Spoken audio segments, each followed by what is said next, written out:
Hello, Mr. Taylor. This is Audrey Stark, over at Ace Corporation.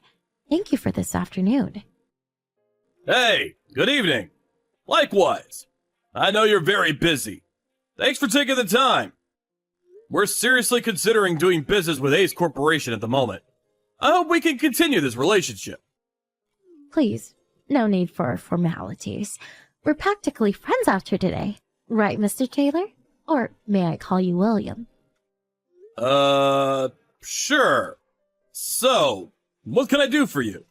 Was there something in our negotiations you were specifically concerned about? Come on.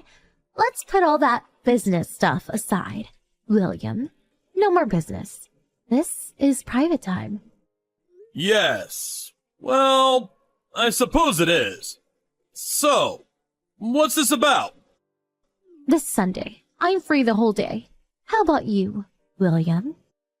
Our company is off on that day, but... Which means you are free the entire day. I know this really nice cafe near the station and... Would you like to go there with me? Excuse me? Why would I do that? Well, it's a nice place. I just thought you'd enjoy it. After that, we could do a little shopping at the nearby department store. In the evening, we could enjoy a meal at a French restaurant I know. Do you like French cuisine, William?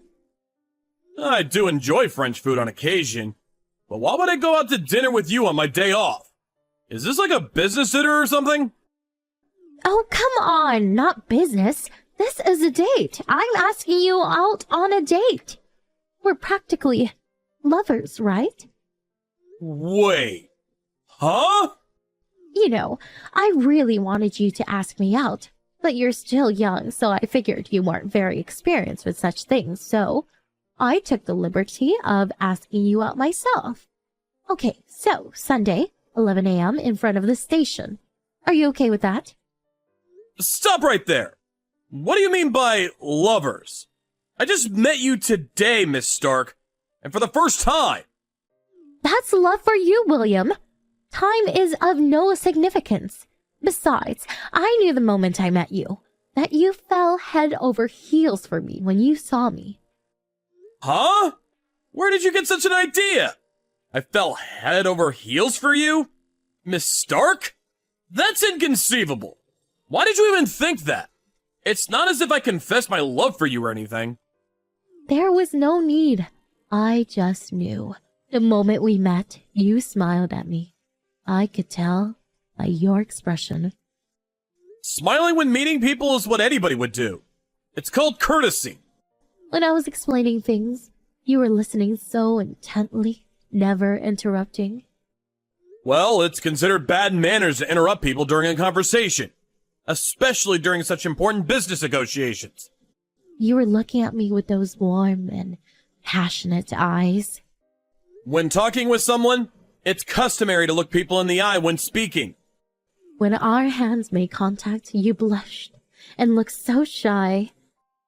I was just a little taken aback when you intertwined your fingers with mine as I was handing you those documents. And when we were leaving, we exchanged line addresses. Well, you said there might be particulars you wouldn't understand and you might need to get back in touch with me. So? You did all that because you like me, right? No, you're mistaken. All I did was handle the situation normally, as any business partner would do. I'm afraid this whole thing, it's all in your imagination, Miss Stark. Oh, please. You don't have to be bashful. There are many guys who want me, but I'm not easily swayed, you know. But you, William, you're handsome. You paid well. You passed the test? I'll go out with you. Please, you've got this all wrong. I really don't want to continue this conversation. I know I really shouldn't say this, but Miss Stark, you do realize you're twice as old as I am. Aren't you even a little embarrassed to be doing something like this? My heart is still at 18. Don't you worry. Besides, age difference is insignificant in this day and age. I really can't go along with this. And I'm going out with someone that I plan to marry soon. So, obviously, I cannot go out with you. Sorry. What? Are you two-timing me? I demand that you break up with this nobody. I guarantee you that I am way better. I insist you go out with me. You're out of your mind! No! I'll pass. Are you sure about that? You refuse in our business negotiation? And right here. What do you mean by that? Simple. If you don't go out with me, no deal. You make the wrong decision and you might just get fired. So, what are you going to do? All right. I understand. Can you allow me a little time to consider it? I'll give an answer tomorrow regarding the current situation. Finally came to your senses. You should have just said yes from the get-go. I'm expecting a favorable response. William!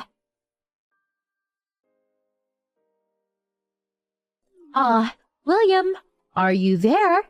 What the hell is happening? Good morning, Miss Stark. Is there a problem? What's this about terminating the negotiations? I arrived at the office this morning, and the boss screamed at me. What did you do, William?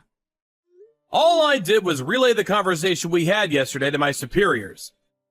I informed them that Ace Corporation stipulated that Miss Audrey Stark, one of its employees, insisted that she have an intimate affair with an employee of our company as a condition for concluding this business deal. If this condition is not met, the deal is off. That's what I conveyed. I also told them that I had no intention of accepting such conditions, and if they insisted that I go through with it, I would resign. Well, my boss was furious. He said he would never do business with such a shameless company. So, as a result, the whole business deal was terminated. I believe I said I would contact you regarding the answer to our conversation yesterday.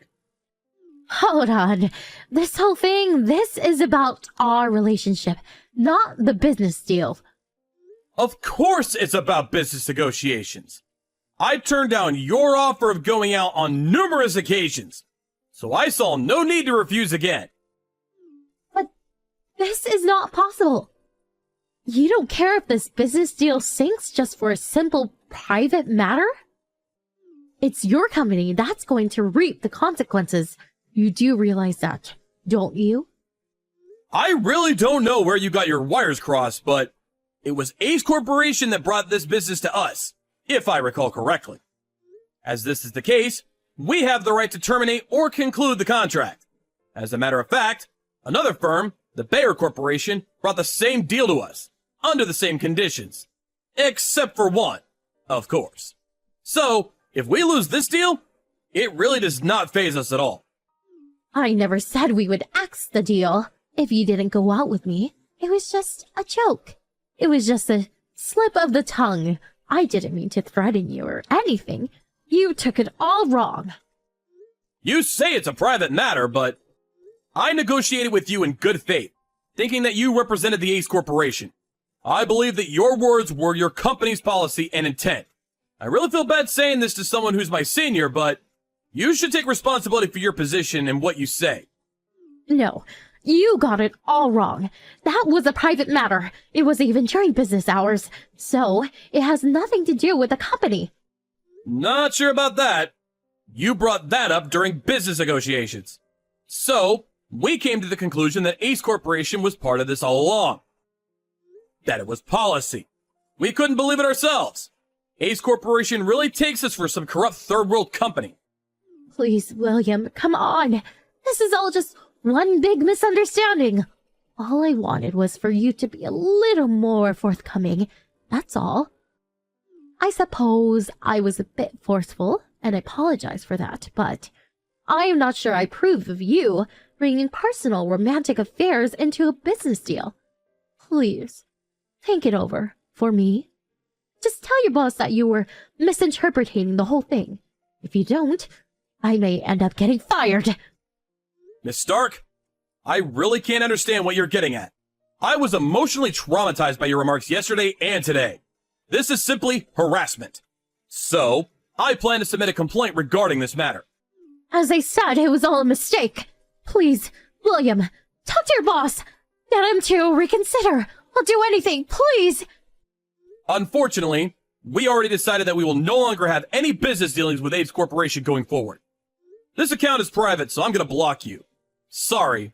Also, if you contact our company in any way going forward, we intend to get the authorities involved and will consult with our lawyers regarding what actions to take. I hope you and the company are able to work things out. Please, William, please believe me. My love for you is real. Can't you understand that? You can be certain that I'll make you happy. Please, reconsider. Stop it! Please! This is really getting on my nerves. Honestly, I despise people like you who never take the time to listen to others. Huh? Despise? Yes, that's right. I despise you! I never want to deal with you again! You're not serious. I pray for your success. Goodbye. After that unfortunate conversation, Miss Stark visited the company accompanied by her boss and her parents to apologize. But Miss Stark just would not apologize for her shameless behavior, insisting that I was her lover. She was in such hysterics that she ended up hitting my boss, and subsequently, the cops were called and she was escorted out of the company. Both my boss and I were furious, and we seriously contemplated suing Ace Corp, but Miss Stark's parents and her boss apologized profusely, and we eventually relented. We agreed on a financial settlement and a promise that they would keep a close eye on her and keep her from acting out her urges. I heard that Miss Stark eventually got fired and subsequently moved back in with her folks. Evidently, she's working to pay off the settlement her parents were forced to pay.